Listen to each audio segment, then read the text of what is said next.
Salut et merci d'être fidèle au rendez-vous. Notre invité du week-end est un humoriste engagé. Il vient de sortir un nouveau livre, Éloge du vieux con moderne. Il va nous en parler. Mais auparavant, comme à chaque fois dans l'émission, on va revenir sur son parcours. Bonjour Christophe Alévèque.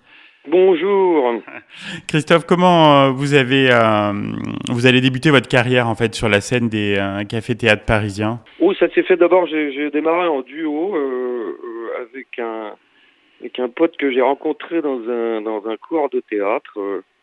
Et puis on a fait les cons. À l'époque, il y avait des cabarets encore à Oui, Paris. ouais. Et, oui, ça remonte pour hier. Hein.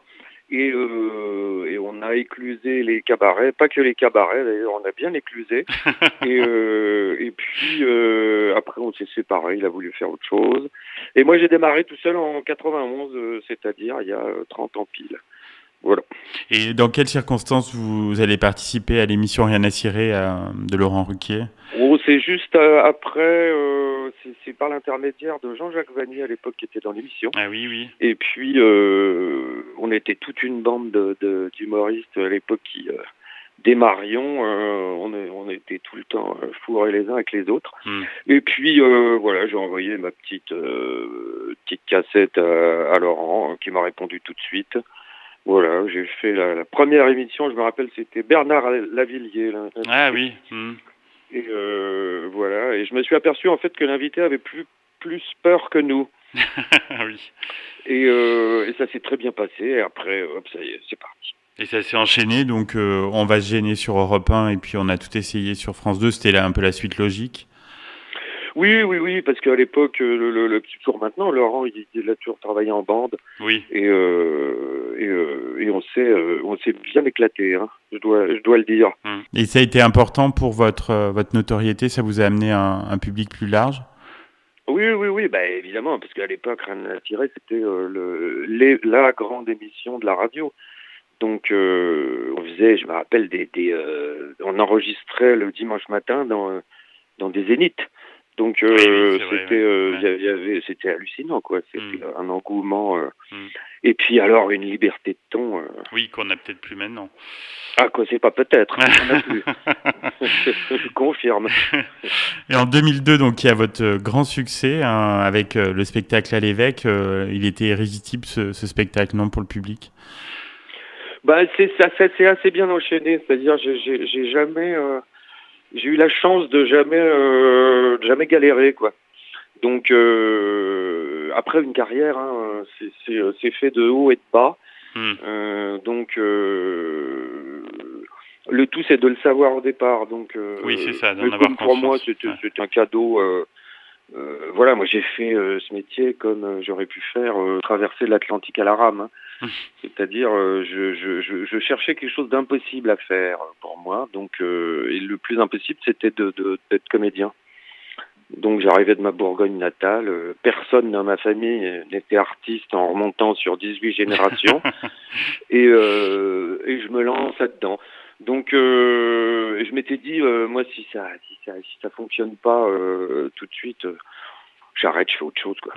Et puis ça l'a fait avec le public surtout, donc ben voilà. Et donc après il y a eu 2006, le spectacle Debout. Là, quel était votre objectif avec ce spectacle? Moi, à chaque fois, c'était, je m'attaquais, je m'attaquais de toute façon depuis le début à la bien-pensance, à l'ordre moral. À la bêtise de l'époque. Et ça a toujours été le cas, et je l'ai fait de plus en plus. Oui, puis il y a toujours l'actualité un peu en fil conducteur, et puis vos valeurs de gauche, quoi. Ben oui, alors là, maintenant, les valeurs de gauche, alors là, c'est compliqué. C'est d'abord, c'est quoi la gauche quelle gauche? C'est vraiment, c'est très, c'est morcelé, oui. Ben c'est pas que c'est morcelé, c'est-à-dire que moi, quand j'ai démarré ma carrière, la morale venait de la droite, et maintenant elle vient de la gauche. Donc je pense qu'il faut être, on adore ça à gauche, d'être autocritique. Mais là, on peut l'être, hein, parce que on a quand même la gauche la plus conne du monde, donc qui fait un concours avec la droite d'ailleurs. Les gens sont perdus de toute façon. Ah, ça c'est sûr, oui. Paumés. Oui, ça. Et voilà, d'où l'idée de ce nouveau spectacle qui parle de ça, mais de plein d'autres choses. Mais qui parle surtout du nouvel ordre moral, des libertés qui se restreignent, du cadre idéologique qui se rétrécit d'année en année, de ce combat, de cet empire du bien qui veut encadrer notre bonheur. Justement, vous avez pris des positions assez fermes là par rapport à la crise sanitaire, avec un discours qu'on n'a pas trop l'occasion d'entendre, quoi. C'est-à-dire que sans nier une seule seconde la gravité de la situation, parce qu'il y a quand même beaucoup de gens qui malheureusement sont plus là. Ouais. Comme beaucoup de gens, j'ai tout fait, quoi. C'est-à-dire la propagande du bien nous a sauvé la vie en la pourrissant. Donc là, il y a quelque chose qui pour moi n'allait pas.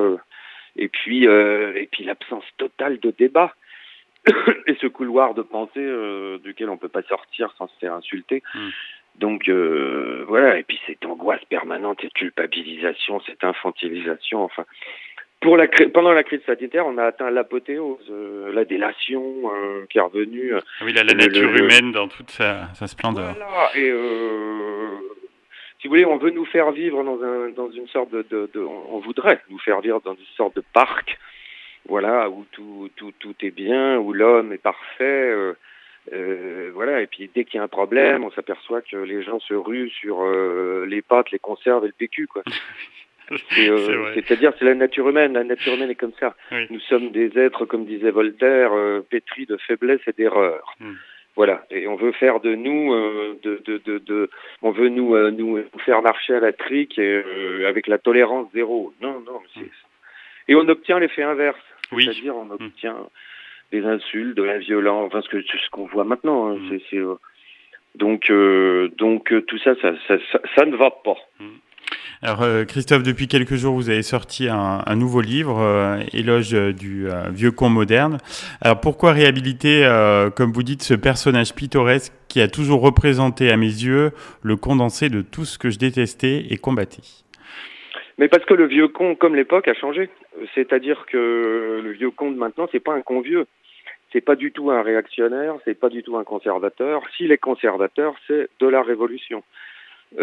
C'est-à-dire c'est un libre penseur, voilà le vieux con maintenant, qui n'a pas d'âge, hein. Il peut être jeune, vieux, ça peut être un homme, une femme, peu importe la couleur, la religion, l'orientation politique.